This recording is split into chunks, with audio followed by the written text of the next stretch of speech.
Okay, we'll come to Julius, and then we'll come to Indigo. Yes. Okay. Welcome, Julius.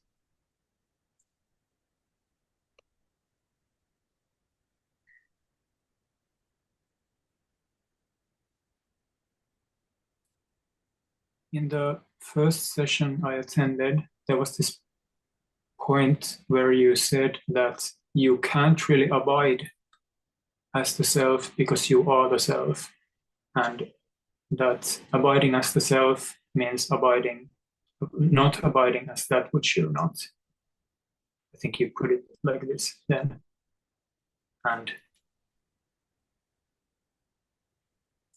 this is something that's been like coming back to me because like how do you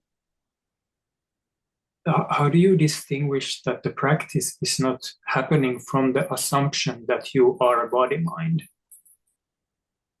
Because in some sense all effort would some sense be through that identification, right? Because awareness cannot have any effort. So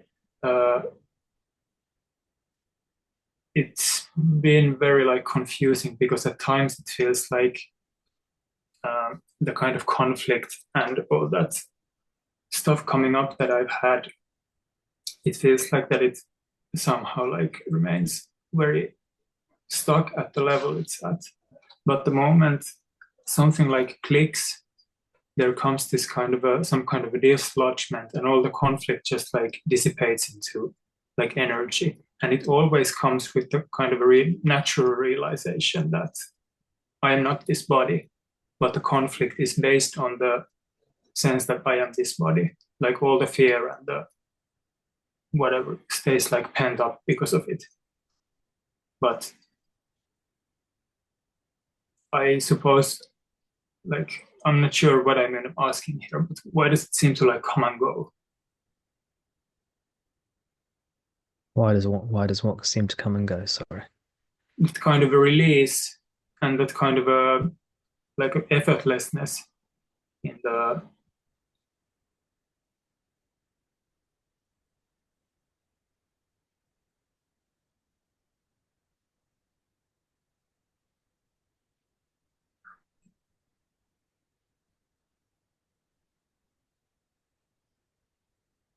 Okay, I'll start talking if that's okay, actually, and then go, go ahead, yes, you can cut in if you want. yes, yes. Um, there are three things I sometimes say. There are three things that we cannot put into words, and this is true, but it's also me being a bit cheeky. Okay, which is why I'm smiling. One is the nature of liberation, or the nature of self-realization. We can't put this 100% into words. We can think of liberation as the far shore, the shore we're trying to get to. Yeah. So we can't explain the nature of liberation, the far shore of the river. And then we can't fully explain either the nature of ignorance, which is the shore we're on apparently now. We can't fully explain ignorance either. There are two things we can't explain. The third thing we can't really explain, which is why I'm being a bit cheeky, but it's true, is the method by which you go from ignorance to liberation.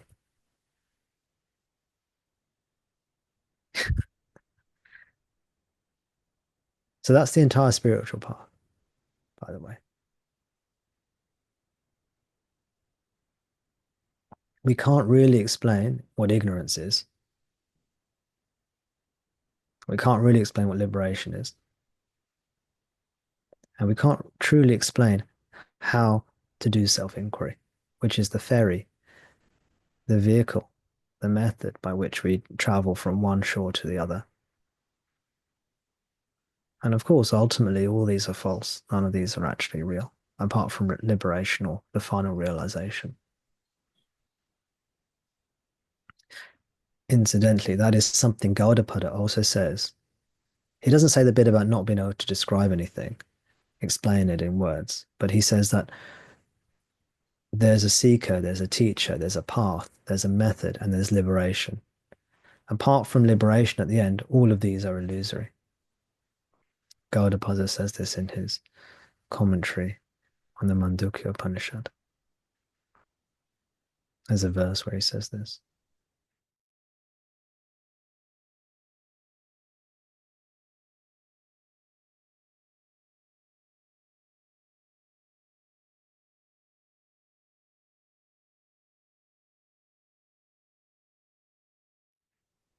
If you want to find the verse, there's an article I wrote on this called Gaudapada's Method.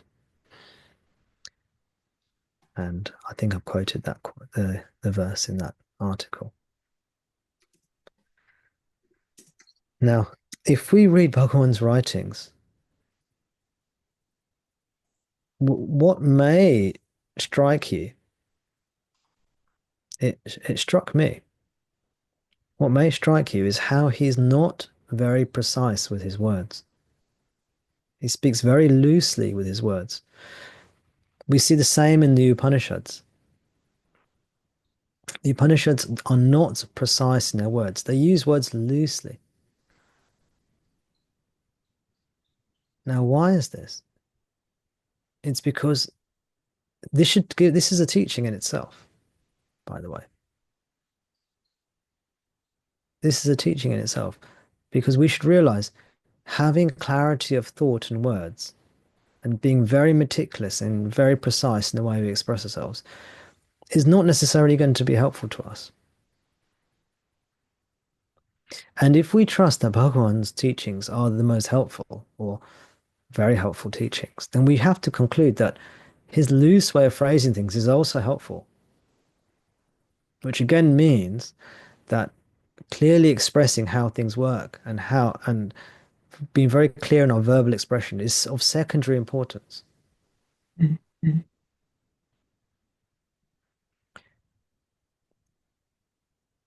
Have you ever tried to explain to somebody how to walk? How to walk? You should try it. Yeah. Explain to someone how to walk. Or imagine teaching someone how to walk. You end up almost tripping up yourself because you're thinking so hard about where do I put my right foot, my left leg, and what do I do with my knee, and what do I do with my hip, and is my foot flexed down or up? And if you try and follow the instructions, it gets so confusing. You just end up tripping over yourself almost. But walking is natural and easy for most of us, assuming you're able-bodied. I know some of us here may not be, but hopefully you get the idea. Something fairly natural to most of us. It's relatively easy for most of us. But if we think about it and try and break it down to the steps, it can become something intuitive and natural becomes very difficult. And I recommend you think of self-inquiry like this. Self-inquiry is more intuitive and easier and more natural to us than walking. Walking, there are certain conditions that are needed. But self-inquiry is open to everyone. Walking, if your body hasn't developed properly in a certain way, then you won't be able to walk. But self-inquiry is open to everyone. It's intuitive, it's natural. We just have to go towards ourselves. We don't have to know exactly how to do it. We don't need to know is it self-abidance or self-attention or in Who Am I, there is a place where Bhagavan calls it thinking of the self. He says constantly you have to think of the self. Now, this is a very crude way of saying it because he knows, and maybe we know, that you cannot think of the self. By definition, the self is that which is unthinkable. The Upanishads say many times, self is unthinkable.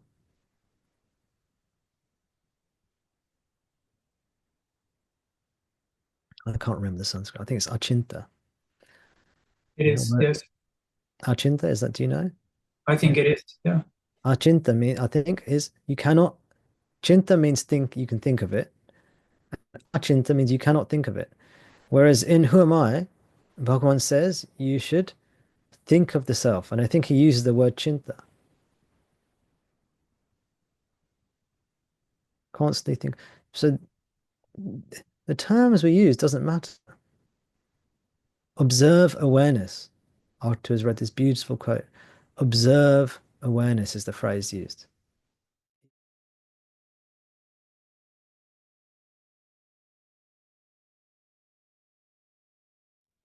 If you observe awareness, that awareness itself as our teacher, our inner teacher, as guru, will take us home to ourself, will guide us. But we cannot observe awareness. By definition, it's not an object, it's the subject. You cannot observe. Yeah. Abide as the self. Thank you, Elias. Yes, use chintanai. Is it Atma chintanai? Yes. Thought by thinking of the self, Bhagavan says. So none of these phrases are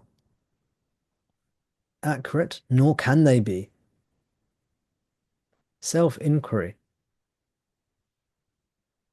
self-investigation, self-attention, self-abidance. Is it effort you have to make, or is it not effort you have to make?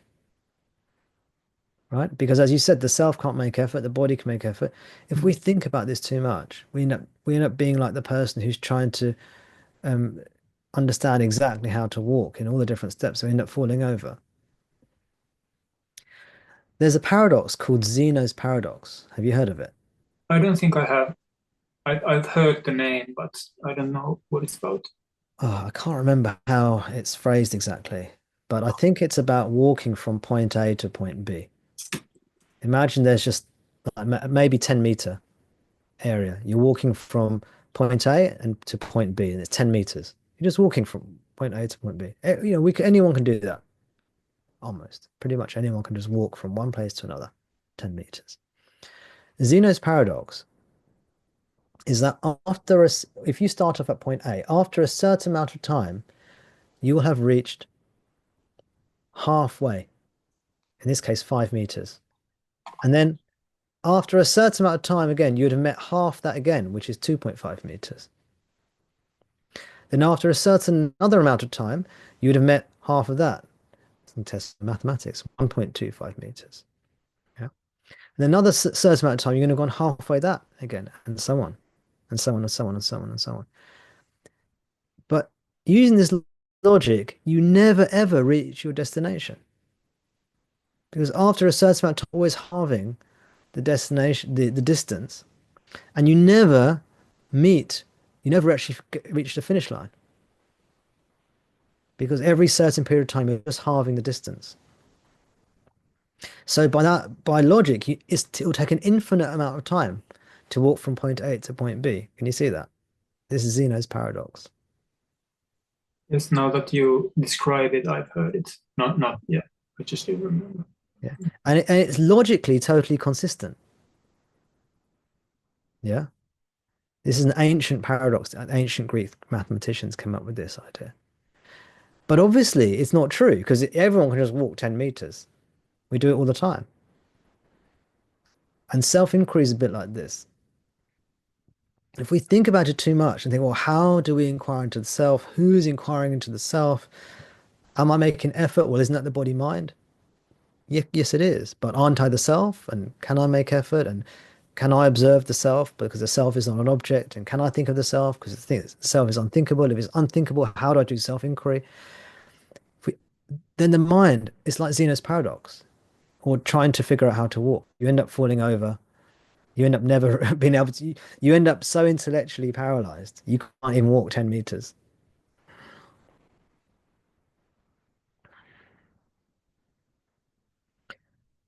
So Bhagavan was asked this question often, by the way.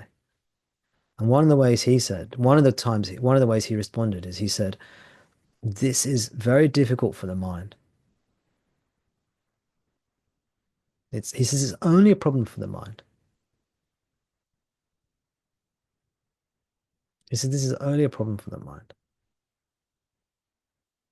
The way I often say it is that the heart knows. The mind gets confused by this. And the way I say it is the heart already knows how to do this.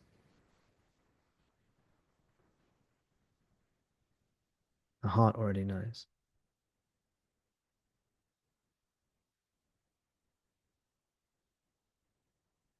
Just as 99.9% of human beings will intuitively know how to walk. No one had to go to school, no one had to pass exams or take a course or have a degree on how to walk. It's intuitive to us. It's in our DNA, literally. It's intrinsic to the body mind. Self-inquiry is even closer to us than our DNA. It's intuitive. It's a part of us. So don't worry about it at all. Don't worry about if it's self-abidance and if it's effort or not effort. We just trust Bhagwan's teachings. You need to make effort until you don't need to make effort.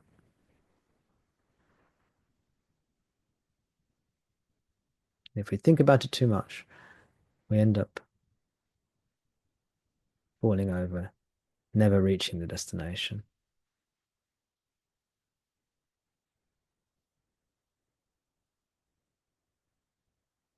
Is that helpful at all, Elias?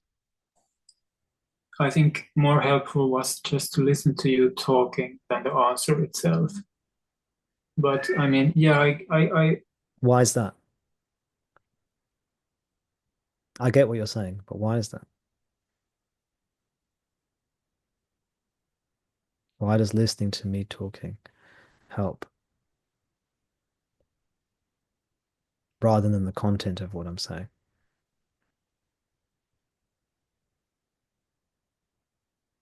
maybe it's not the words or even the instruction that I'm really seeking.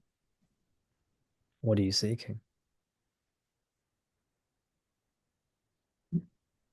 What the words are coming from, where the words are coming from.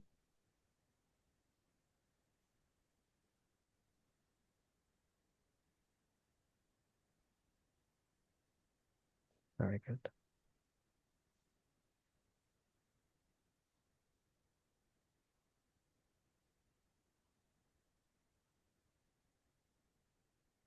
They're coming from you.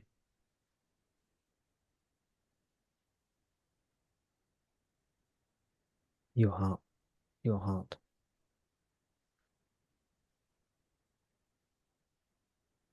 My heart.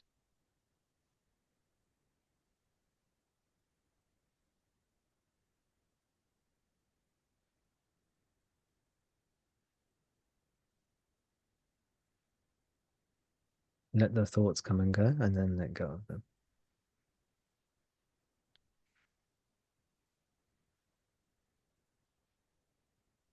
Thank you, Julius. We'll leave it there for now if that's okay. Sure.